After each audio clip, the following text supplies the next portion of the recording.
from ESPN's Football Power Index. Daniel Jones and the Giants projected to win 8.2 games. Chris Canty, will they win more or less? I'm going with more, Graz, and we understand how important coaching is in this league. The New York Giants are returning their entire coaching staff, including the AP Coach of the Year and Brian Daboll, but also both coordinators, Mike Kafka on the offensive side and Wink Martindale on the defensive side. The only team in the division that's doing that, and the great part about what Joe Shane did, he addressed the pass catchers by trading for Darren Waller and drafting Jalen Hyatt. Mike T, Jalen Hurts and the Eagles with a win total of 10.3 according to FPI. More or less? I'm going to go more, despite them losing both their coordinators, because they have a really good football team. And despite losing Javon Hargrave and C.J. Gardner-Johnson, most notably on defense, they had a great draft with Jalen Carter highlighting this group. So another year for Jalen Hurts, year 3 in the NFL with Nick Sirianni. I'm going more wins for the Eagles. Staying in the NFC East, Dak Prescott and the Cowboys with a win total of 9.4. Chris Canty, what say you? More or less? I'm going less, Graz. Going less for the Cowboys. Apologize, Dallas fans, but that's just the reality. I got to tell you how I see it. When you look at the Cowboys, they got the NFC West and the AFC East, 2 divisions that had multiple playoff teams last year. You can make an argument that the AFC East is the best division in all of football. And last year, the Dallas Cowboys were 4-4 on the road. This year, they've got 9 road games. Doesn't bode well for the Dallas Cowboys. I just gotta say it just bugs me. It's more. It should be fewer, not more or less. It should be fewer. Fewer, not less. Be grammatically correct. I'm really trying to push this. Have been for years. Nobody's listening. Mike T, do you agree that Dak Prescott and the Cowboys are going to take a step back this season? You know, Chris, we're dealing with this Georgetown education here today. It's a lot to deal with. Go to Georgetown to know how to speak English. Yeah. Hey, I think the Cowboys are going to be better. I think they had a really efficient offseason. When you think about their needs, they needed another number 1 corner opposite Trayvon Diggs. If Stephon Gilmore could stay healthy despite moving up in age, I think he can still get another year or 2 out of him. And then most notably, Brandon Cooks. They lost a lot when they lost Amari Cooper. He's a guy that could hit a home run. It's going to free up a lot of things underneath, most notably for CeeDee Lamb. And I think Tony Pollard was their best running back for the last 2 years, and now with Zeke Elliott gone, I actually think it's addition by subtraction. And look, on the coaching staff, they're not going to score as many points, but they're going to be better. Dak Prescott had 17 interceptions. The way Mike McCarthy and Brian Schottenheimer, I work with Brian Schottenheimer at the New York Jets. I know how they're going to want to approach the game. This will be a more difficult team to beat because they'll have less self-inflicted wounds. Fewer self-inflicted wounds, right? That's what you meant to say. Yeah, that's what yeah, look, hey, I think that's the crux of it for the Cowboys, right? They scored the second most points in the league over the last 4 years, behind only the Chiefs. Yeah. And then they moved on from the offensive coordinator. Mike T thinks this is a benefit to them because it'll help reduce the turnovers. I personally, I struggle with the idea of scoring fewer points being a good idea in today's NFL. Where do you come down on the idea of the coaching change? Yeah, I completely agree with you, and I don't think that's the goal. Mike McCarthy is moving on from Kellen Moore because he sold Jerry Jones that he's more the problem than the solution. Ergo, Mike McCarthy taking on more of those responsibilities.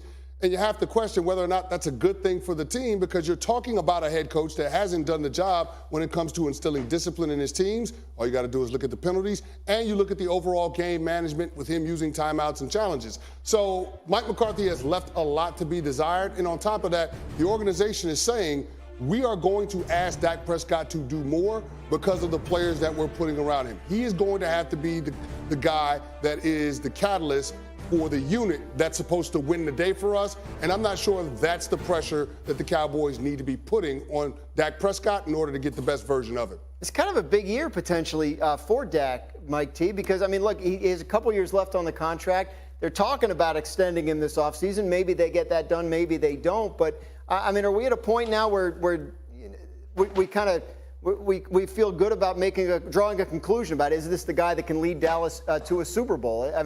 Have you seen enough to still believe that?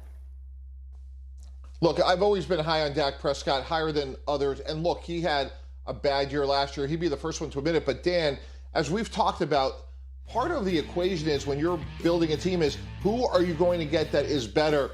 Dallas is going to win way too many games to be in the Caleb Williams discussion next year.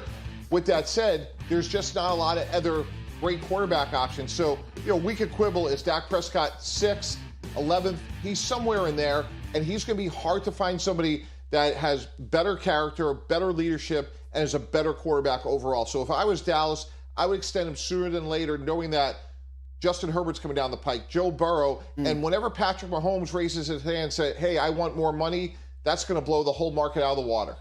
Yeah, and no one's going to really be able to argue if Patrick Mahomes comes in over the top and makes more money than everybody else. Yeah. He's certainly shown that he's worth that. But you're right, Mike T. The Cowboys believe in Dak Prescott for a number of reasons, and I think they hope that they are able to win with him at some point. Well, they believe in him in the regular season. I Yes. don't know that they have that same belief in the postseason, and therein lies the problem. The turnovers that we're seeing from Dak when it matters the most is hard to get past. I can't get what happened in that game in San Francisco out of my mind. I mean, if you even go back to last year against the 49ers, a home playoff game on wild card weekend against Jimmy Garoppolo, and you couldn't take care of your business. And what popped up? Penalties and turnovers. So again, some of these things just become the identity of who the team is, and Dak Prescott has to be included as a part of that. I do think Dak is more part of the solution than the problem, but when you start talking about the head coach being Mike McCarthy, it brings to mind the old adage that good players can't overcome bad coaching. So that's why I'm not as bullish on the Dallas Cowboys.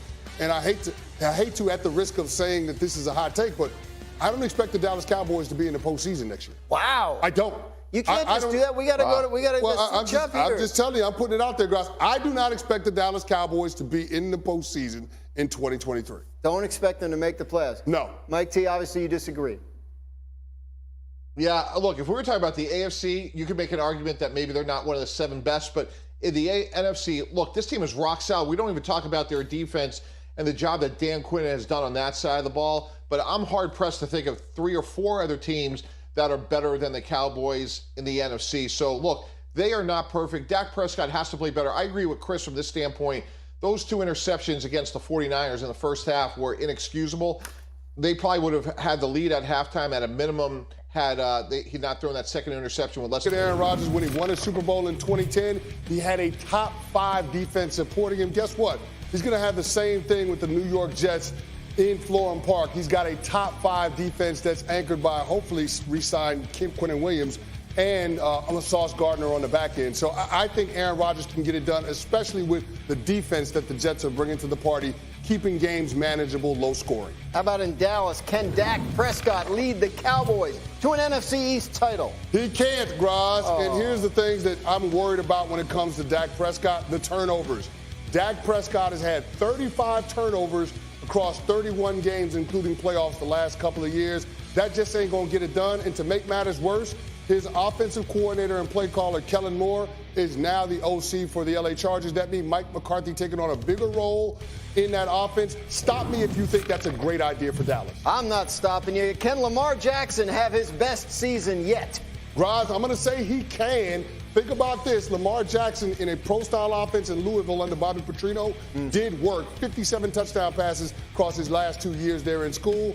I believe in the system that they're going to employ with Todd Monken, but the most important aspect of this is the weaponry that Eric DeCosta went out and got him. Zay Flowers, Odell Beckham Jr., Nelson Aguilar to go along with Devin Duvernay and Rashad Bateman. Look out for this Ravens offense. Lamar Jackson over the last 3 years, only 31 touchdown passes to wide receivers. For contrast, during that same span, Josh Allen, 72 touchdown passes for wide receivers. Personnel has a big part to play in terms of Lamar's productivity in the passing game. That's going to change this year. Yeah, that's a lot more. 72. A lot more. Yeah, a lot more. Just did the math in my head. Yeah, it's a lot more. than Hey, double, Mike T, Lamar Jackson was the MVP of the league a few years back. So to say he could have his best season yet is a big statement. Do you agree with it?